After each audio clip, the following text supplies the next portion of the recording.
Hello traders, this is a quick update on the Semiconductor ETF SOXL. It's a triple leverage ETF that follows the Semiconductor Index SOXX. So today I took a small trade to the downside. As you can see on the chart here, I use the Heikin-Ashi candles and it shows the trend going downward. So what I do is I take the inverse ETF, which trades the opposite. It's the bearish ETF, also triple leverage.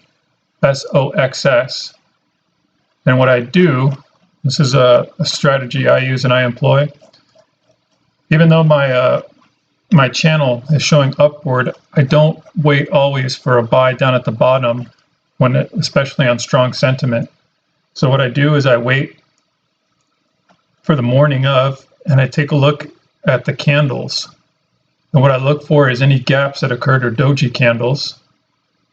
And what I usually do is hesitate at the beginning and I wait to see what's happening. I don't jump in right away. I wait for this price discovery to happen here. And for the most part, I find that this is pretty consistent, is that the price will come down close, especially on negative sentiment, down to that area of where it was the day before. And if the sentiment is strong, it'll reverse back in the direction. So that's what I did today. I was a little bit more conservative. I actually entered the trade here at the last gaps I saw. So I jumped in here. I didn't wait all the way down here because I didn't think it was going to make it all the way down because there was such a negative sentiment with the new tariffs being imposed on China. And as we know, China does supply some of the rare earth metals that are important for the chip makers. So I see that as a strategy that China might use against the US. And for that reason, even though we have some Fed support now by lowering interest rates, I see that the actual market may come down a little further than I expected. So I'm being cautious here and I'm taking almost a position trading style effect. And that's my personal strategy. So please use your own risk management. Don't follow my trades. But what I am doing is I'm taking a small purchase at 125.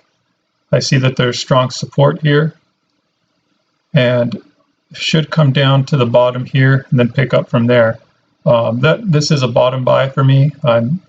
That's just the way I manage my risk. There also is a good value buy if we change this to the hourly section and use the range trading channel. I consider this a good value anywhere here. Now, my understanding is that the Fed is kind of backing the market, even though they're supposed to be data dependent and dependent from what the economy sentiment is.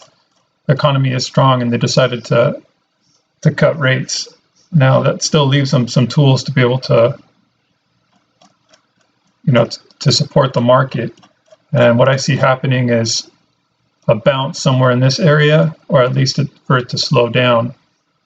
And then once I'm in profit, what I'll do is I'll probably enter a stop and a bracket order, so I have a target, and also a stop to secure my profit. That's how I personally manage my risk. But that's what we're looking at right now in the market. I just wanted to give everybody that update. I did take the small trade here from, as I mentioned before, somewhere in the 45, 47 area, or 40, 48. And I sold here at around 47.40 or 47.50 and just made a small profit here. And this is something that I do. Sometimes I day trade or swing trade for 3 or 4 day holds. And when I see a consistent trend, and one of the ways I look at the trends is by switching my candle style from the standard candles where I can see gaps to Heikin-Ashi. Heikin-Ashi is more of an average range candle, which is really good at showing the trends. It's very clear on the daily chart. You can see the trend being set here. So I took advantage of this trend indicator all through here, and I made a good amount of money in this section here. And you have to use stops though, because you can get caught off guard if you're not watching the market, where you see this, well, it looks like a bounce, then it'll come down even further. So that is what I'm expecting to happen here, is for it to come down here, and then bounce back up, but there's that possibility that it come further down into what I consider to be a good range support here in this area. But remember, this is a triple leverage ETF, so manage your risk, because even though this thing trades at 3 times the daily, so it gets reset per day, then that can mean big moves down as well as it means big moves up. So that's what we're looking at, and hope everybody has a great trading day. I'm done for the day. I actually ended my day really early, right around 7:30. So thank you very much. Again, I wish you great success in trading.